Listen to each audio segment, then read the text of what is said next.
The explosion rocked the massive Council warship, sending tremors through its reinforced hull. On the command bridge, Supreme Commander Iris clutched her control panel, her silver skin reflecting the red emergency lights that bathed the entire ship. Another blast, and this time the shields dropped to 15%. "Status report," she demanded, her voice steady despite the chaos around her. "3 more battleships lost in Sector 7, Commander," her first officer reported, displaying the tactical map. "The swarm has broken through our last defensive line.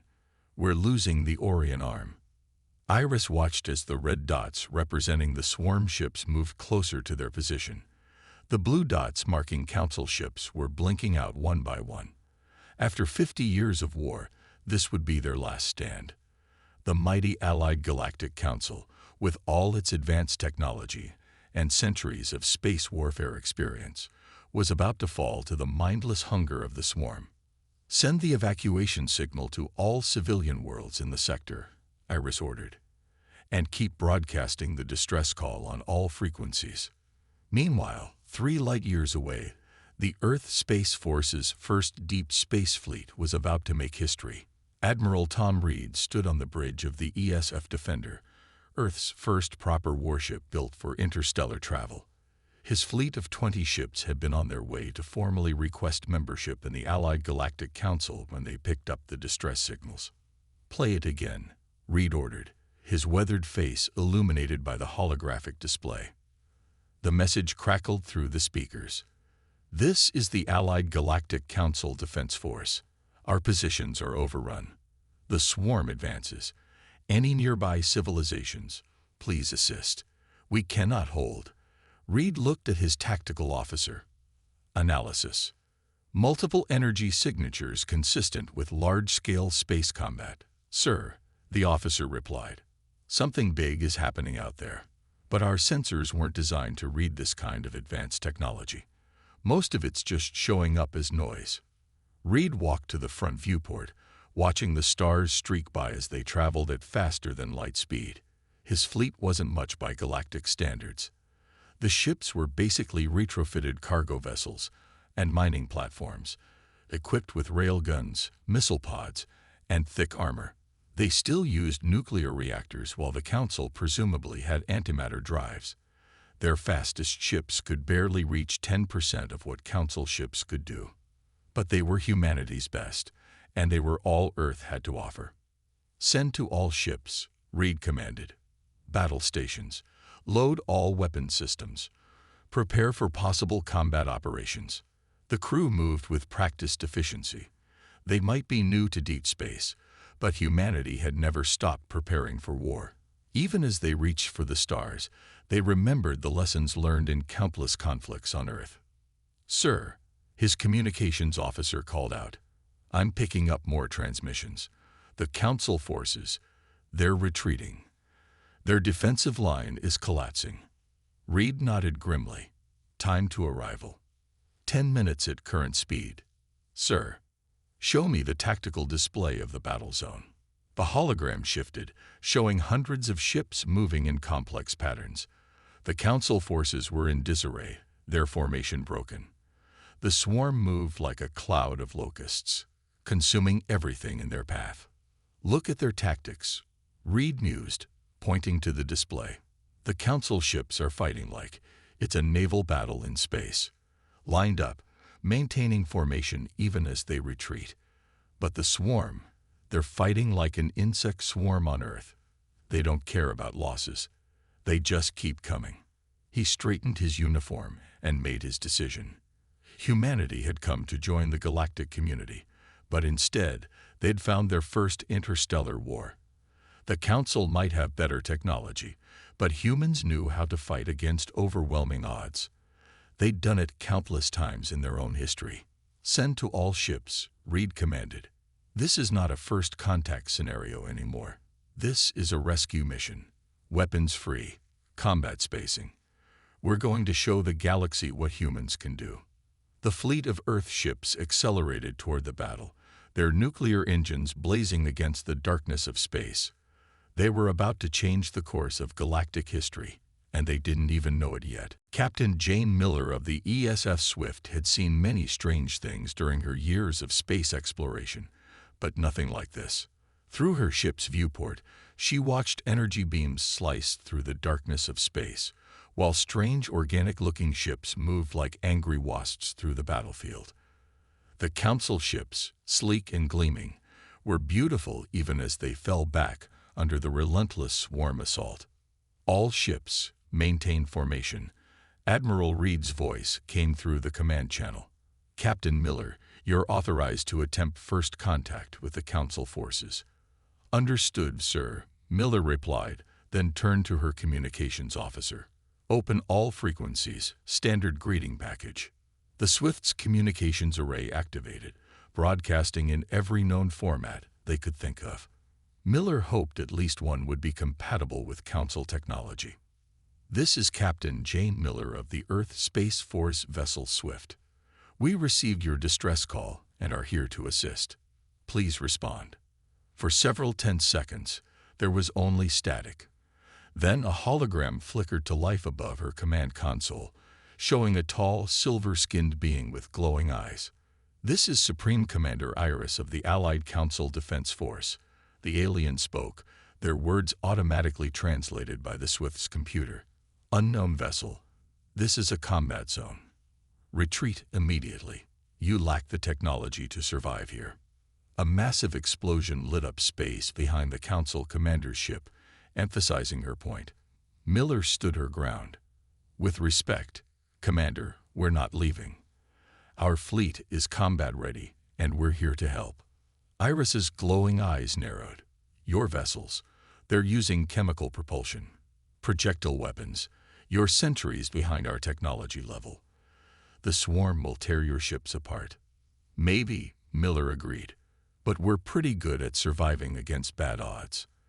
And right now, you need all the help you can get. Before Iris could respond, a tactical officer's voice cut through both their command channels. Swarm ships approaching. 3 carrier groups on attack vector.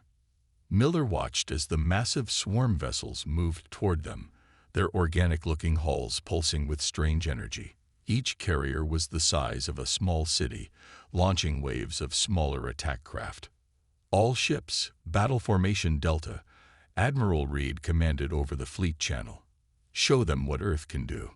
The human fleet spread out in an apparently chaotic pattern that would have made any Council commander cringe. But Miller knew better. This was how humans had learned to fight. Unpredictable, adaptable, ready to change tactics at a moment's notice. Commander Iris, Miller said quickly, we're going to engage the swarm. Any tactical data you can share would be appreciated, but we'll manage either way. The Council commander seemed to struggle with the decision for a moment. Very well. Transmitting tactical database. But don't expect. Her words were cut off as the first wave of swarm fighters reached the human fleet. Miller watched in satisfaction as the seemingly primitive human ships revealed their true nature. Railguns spun up, launching hypervelocity rounds that tore through the swarm's energy shields. Shields that had been designed to stop energy weapons, not solid projectiles. All batteries, open fire, Miller ordered. The Swift shuddered as its weapon systems activated. Missiles streaked out, their nuclear warheads detonating in carefully calculated patterns that disrupted the swarm's formation. Through the command channel, she heard gasps from the Council officers as they watched the human fleet fight. It wasn't pretty. It wasn't elegant, but it was effective. Impossible, she heard Iris mutter. They're primitive weapons. They're actually working. Sometimes the old ways are the best ways, Miller replied, allowing herself a small smile as another group of swarm fighters disappeared in nuclear fire. Now, shall we coordinate our forces? I think we have a few tricks we could teach each other. The silver-skinned commander straightened, her earlier dismissal forgotten. Indeed, Captain Miller, it seems we have much to learn from each other, transmitting coordination protocols now. And so began the first true cooperation between humanity and the Allied Galactic Council, not in a peaceful diplomatic chamber as planned, but in the heat of battle, where humans proved that sometimes the simplest solutions were the most effective. Commander Rick Torres watched the tactical display with intense focus as the combined human council fleet engaged the swarm. His ship, the ESF Thunder, had taken up position alongside a massive council battlecruiser. The difference in size between the vessels was almost comical, like a speedboat next to an aircraft carrier. "Enemy formation approaching," his tactical officer reported. "The council ships are moving to engage with their energy weapons." Torres nodded, a plan already forming in his mind. "Let them draw the swarm's attention. All weapons, hold fire until my mark." The space around them lit up as the council ships unleashed their advanced energy weapons. Beams of pure power sliced through space, forcing the swarm to raise their adaptive shields. The enemy vessels pulsed with strange organic light as they absorbed and adapted to the energy attacks. "Now," Torres commanded, "all ships, pattern strike Alpha. Fire everything." The human fleet had been hanging back, appearing weak and hesitant. Now they struck like a coiled snake. Railguns roared to life, launching tungsten rods at significant fractions of light speed. Nuclear-tipped missiles streaked out in carefully planned patterns. The swarm's shields, so effective against energy weapons, might as well have been tissue paper against physical projectiles. "Look at that," Torres's second officer whispered in awe. The swarm ships were being torn apart. Their organic hulls, evolved to withstand energy attacks, had no defense against good old-fashioned kinetic impacts. The Council battlecruiser's commander, a being named Arc, appeared on Torres's command screen. "Commander Torres, your tactics, they're unorthodox but highly effective. How did you know this would work?" Torres allowed himself a small grin.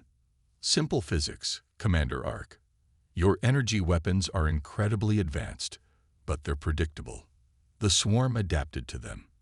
But they never had to deal with physical projectiles moving at relativistic speeds. Sometimes the simplest solution is the best one." A massive explosion lit up space as one of the larger swarm vessels split apart, its organic hull shattered by multiple impacts. The smaller swarm ships began to scatter, their hive mind temporarily confused by this new type of attack. "All ships press the advantage," Torres ordered. "Don't let them regroup and adapt." The human fleet moved with practiced precision, their formations appearing random but actually carefully calculated for maximum effect. Council tacticians watched in amazement as the supposedly primitive human ships executed complex maneuvers that scattered the swarm's usually unstoppable attacks. "Sir," his tactical officer called out, "the Council ships are requesting our tactical data. They want to learn our combat patterns." Torres nodded. "Send them everything. And request their shield frequencies. I have an idea." As the battle continued, Torres worked with the Council engineers through the command channel. They began synchronizing their attacks. Council ships would hit swarm vessels with energy weapons, forcing them to raise shields. Then human ships would strike with physical projectiles, while the enemy was focused on energy defense. "Your species," Commander Arc observed as another swarm ship exploded, "you think differently than us. We've spent centuries advancing our technology, always moving forward. But you found strength in simplicity." "We had to," Torres replied, ordering another barrage of railgun fire. "On Earth, we learned that sometimes the best way to win isn't to have better technology, but to think creatively with what you have." The battle continued to turn in their favor. The swarm, for the first time in decades, was being pushed back. Their organic ships, designed to evolve and adapt to any energy-based attack, had no answer for humanity's primitive but devastating weapons. "Commander Torres," Arc said suddenly, "our long-range sensors detect more swarm reinforcements arriving, much larger numbers this time." Torres studied the tactical display, watching the new enemy signatures appear.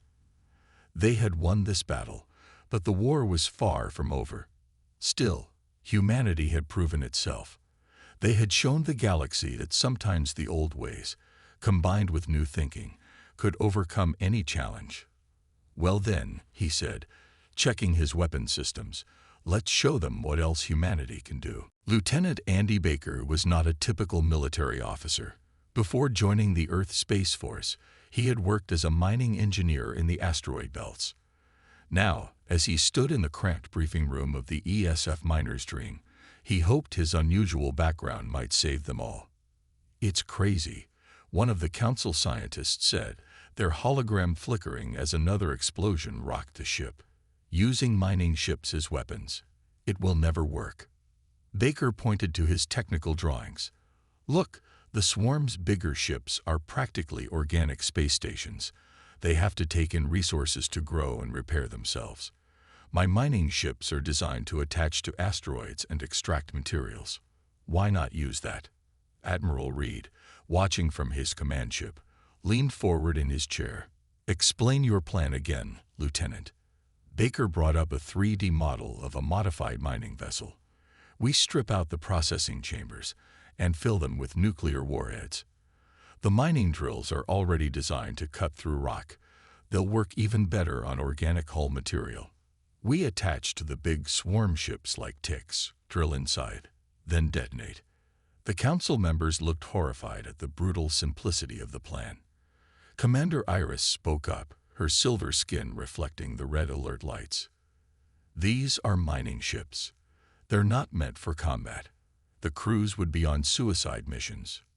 "No," Baker said firmly. "We can automate them.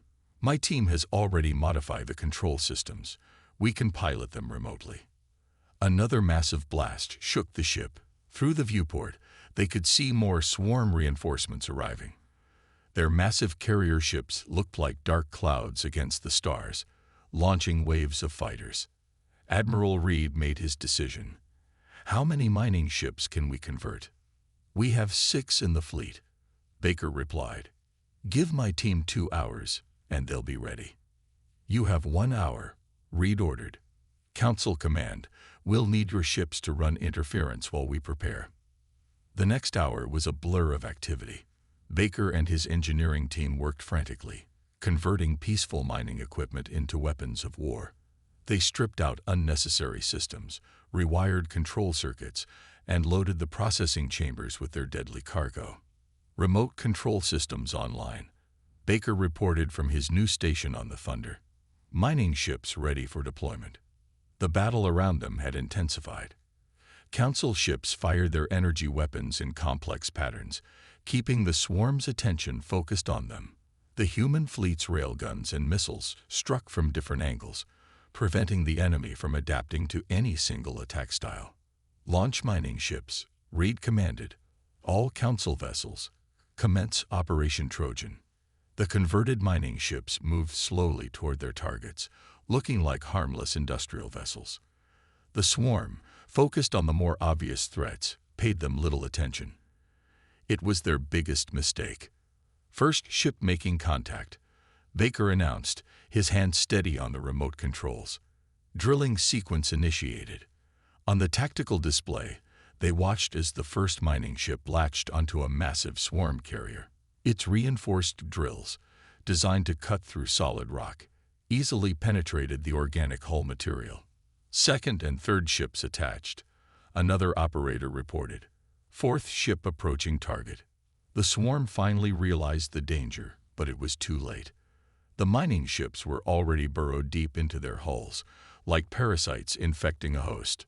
"All ships in position," Baker said. "Detonation sequence ready." Admiral Reed gave the order. "Do it."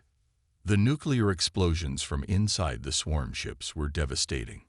The massive carriers, torn apart from within, broke into pieces. Their synchronized destruction threw the entire swarm fleet into chaos. "It worked," Baker exclaimed, watching the tactical display. "The hive mind, it's confused. They've never experienced an attack like this." Commander Iris's hologram appeared, her expression showing a mix of shock and respect. "Your people, you turned simple mining tools into weapons that accomplish what our most advanced warships couldn't. That's what humans do," Baker replied, already working on controlling the remaining mining ships. "We use what we have, and we find a way to make it work. The battle wasn't over, but they had found a weakness in the seemingly invincible swarm. Sometimes the best weapon wasn't the most advanced. It was the one the enemy never saw coming. Dr. Lisa Wood wiped the sweat from her forehead as she worked inside the engine room of the Council flagship. Around her, human engineers and alien technicians moved in a complex dance, combining technologies that had never been meant to work together. "Pass me that plasma conduit," she called to a Council engineer, whose crystalline body sparkled under the emergency lights. "And be careful, we don't want to overload the nuclear core." The success of the mining ships had given them breathing room, but the swarm was already adapting. They needed something new, something that would hit even harder. That's when Wood had her crazy idea, combining human and Council weapon systems. "The power readings are stable," the crystal engineer, named First Builder, reported. "But I still don't understand how this can work. Our energy weapons are far too advanced for your power systems." Wood grinned as she connected another set of cables. "That's where you're wrong. Your weapons are more advanced, yes, but they're too clean, too efficient. Sometimes you need a bit of chaos to get the job done." She pointed to the modified nuclear reactor they had installed. "Your energy weapons are precise, but they lack raw power. Our nuclear reactors are messy, but they put out enormous energy. We're going to use that raw power to supercharge your weapons."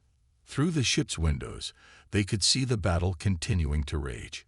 Human ships darted between larger Council vessels, their combined tactics keeping the swarm at bay. But they needed more than just tactics now. They needed a knockout punch. "First weapons array ready for testing," Wood announced over the command channel. "Admiral Reed, Commander Iris, we're ready when you are."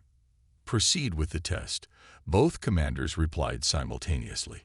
Wood took a deep breath and activated the hybrid system. The Council ship's energy weapons powered up, but this time they were fed by the raw output of a human nuclear reactor. The result was immediate and spectacular. The energy beam that shot out was twice as large as normal, crackling with barely contained power. It struck a swarm ship and didn't just penetrate its shields, it vaporized them completely, along with a good portion of the ship itself. All readings in the green. First Builder reported, their crystalline form vibrating with excitement. "The weapon is stable." "How? How did you know this would work?" "I didn't," Wood admitted, "but sometimes you have to try the impossible. That's what humans do best." The news spread quickly through both fleets. Every Council ship with a human engineering team began the modification process. It wasn't pretty. Human nuclear technology grafted onto advanced alien weapons looked like something from a mad scientist's workshop. But it worked. "Second wave of ships ready," Wood reported an hour later. "All weapon systems showing green. We've managed to increase power output by 300%. On the main tactical display, they could see the swarm finally beginning to retreat. Their organic ships, even with their adaptive capabilities, couldn't handle the raw power of the hybrid weapons. Every shot from a modified Council ship left a trail of destruction through their ranks. "Dr. Wood," Commander Iris's voice came through the command channel. "Your modifications have done more than improve our weapons. You've shown us something we had forgotten. Sometimes evolution means going backward to move forward." Wood watched as another swarm ship disappeared under the combined fire of human and Council weapons. Their fleets moved together now, Council ships providing the precision, human ships adding the unpredictability, and their combined weapons bringing unprecedented firepower. "That's the thing about technology," she replied, already working on further improvements to the hybrid systems. "It's not about having the most advanced toys. It's about understanding how to use what you have in ways nobody expects." The battle had turned into a rout. For the first time in living memory, the swarm was in full retreat. But Wood knew this was just the beginning. They had proven that humanity and the Council could work together, creating something greater than either of them could achieve alone. "Ready for another round of improvements?" she asked First Builder, pulling out a new set of technical drawings. The crystal engineer's form glowed with anticipation. Lead the way, Dr. Wood.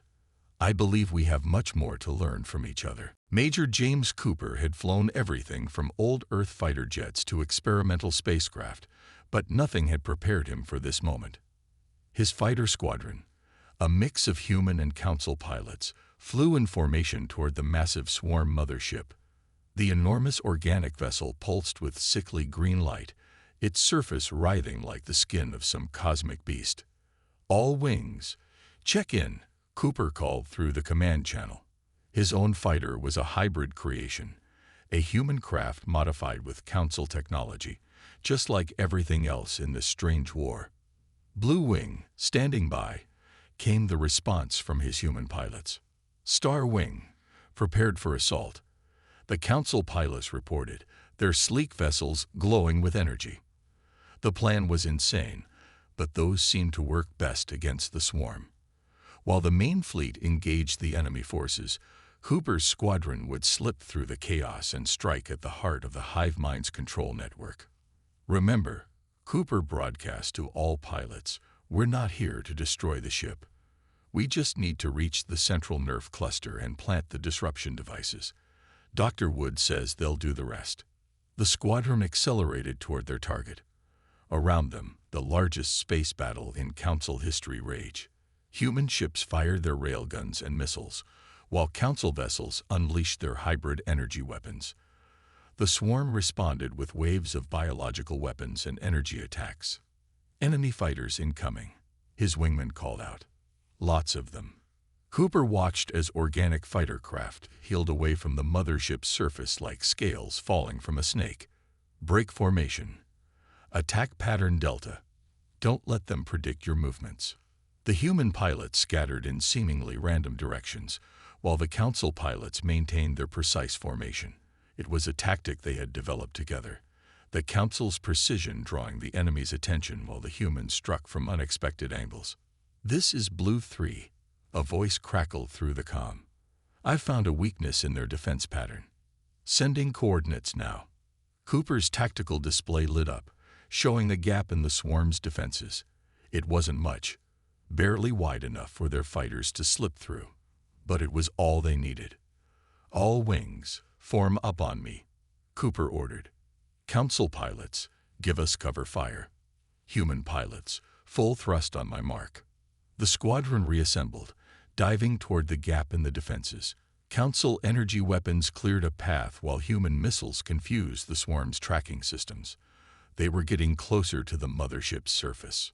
"Sir," one of the council pilots called out, "the ship's surface, it's regenerating. The gap is closing." Cooper gritted his teeth. "Push through. Maximum speed. Don't stop for anything." Their fighters screamed through the narrowing gap, losing a few ships to the closing organic walls. But they had made it. They were inside the swarm's defenses, flying close to the mothership's writhing surface. "Look for the nerve cluster," Cooper commanded. Dr. Wood said it would glow brighter than the surrounding tissue. They skimmed along the surface, dodging defensive tentacles and energy bursts. The mothership was alive, and it knew they were there. But it had never faced an attack like this before. It didn't know how to stop them. "There." A council pilot's voice rang out. "That structure ahead, it matches the description." Cooper saw it, a massive dome of pulsing organic material, glowing much brighter than the surrounding hull. The nerve cluster that controlled the entire swarm fleet. "All pilots, deploy disruption devices now. Then get clear." Small canisters shot out from each fighter, attaching themselves to the nerve cluster's surface. They contained a combination of human computer viruses and council energy disruptors, another hybrid weapon for a hybrid war. Devices planted. "All ships, retreat. Maximum speed." They pulled away just as the devices activated. The nerve cluster's glow changed from green to red, then began to flicker erratically. The entire mothership shuddered. "It's working," Cooper exclaimed. "The hive mind is losing control." Through his viewport, he could see the effects rippling through the swarm fleet. Without the mothership's coordination, their perfect formation fell apart. Ships began colliding with each other, their attacks becoming wild and uncoordinated.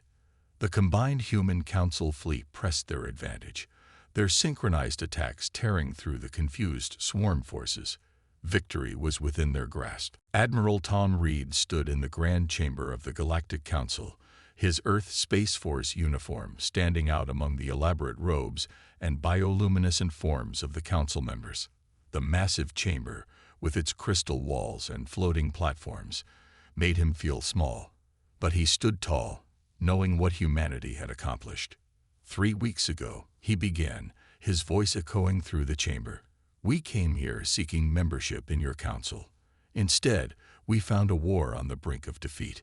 Now, here we stand together as victors. The chamber's holographic displays showed the aftermath of the final battle. The swarm mothership, its nerve cluster disrupted by the combined human council attack, had retreated from council space along with its surviving fleet. For the first time in 50 years, the galaxy knew peace. High Councilor Vane, a being of pure energy contained within a crystalline form, floated forward. Admiral Reed, your species has done more than help us achieve victory. You have taught us valuable lessons about the nature of advancement.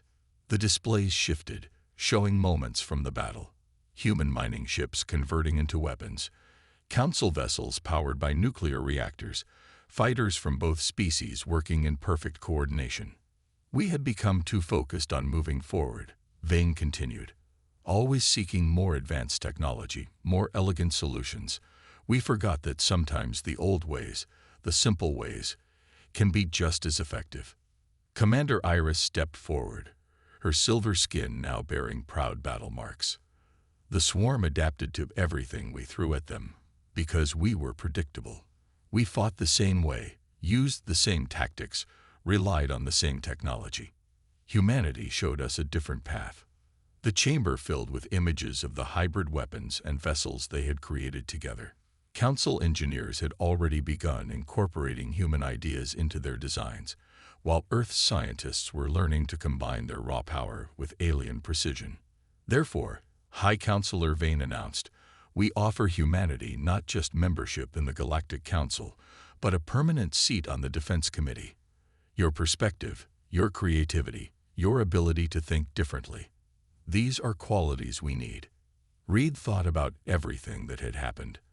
About Lieutenant Baker turning mining ships into weapons. About Dr. Wood combining nuclear power with energy weapons. About Major Cooper's pilots proving that sometimes chaos and order could work together.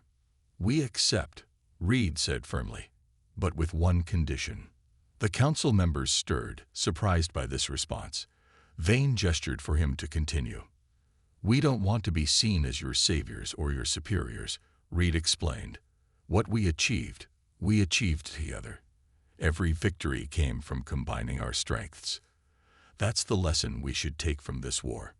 He pointed to the display showing their hybrid ships. Look at what we created together. Council precision guided by human intuition. Your advanced technology powered by our raw energy. Neither of us could have won alone, but together we were unstoppable. Commander Iris smiled, an expression she had learned from her human allies. Well said, Admiral. The age of separation is over. Together, we will be stronger than ever. The council chamber erupted in agreement. Representatives from 100 species, all of them far more advanced than humanity in conventional terms, stood to welcome Earth as an equal partner. As Reed looked around the chamber, he saw the future taking shape. Human ships would protect Council space alongside their alien allies. Earth scientists would work with Council engineers to create new technologies. Their different approaches would make them stronger together than they ever could have been apart. There's an old saying on Earth, Reed said as he accepted the formal treaty. Unity in diversity. We're different from you in many ways, but those differences are what make us stronger together. High Councilor Vane's crystalline form glowed brightly. Then let this be the beginning of a new era, one where we learn from each other, grow together, and face whatever challenges await us as one united force. The galaxy would never be the same. Humanity had arrived on the galactic stage, not through superior technology or overwhelming force, but through creativity, determination, and the willingness to try what others thought impossible. And in doing so, they had helped forge a stronger, more diverse, and more resilient galactic civilization.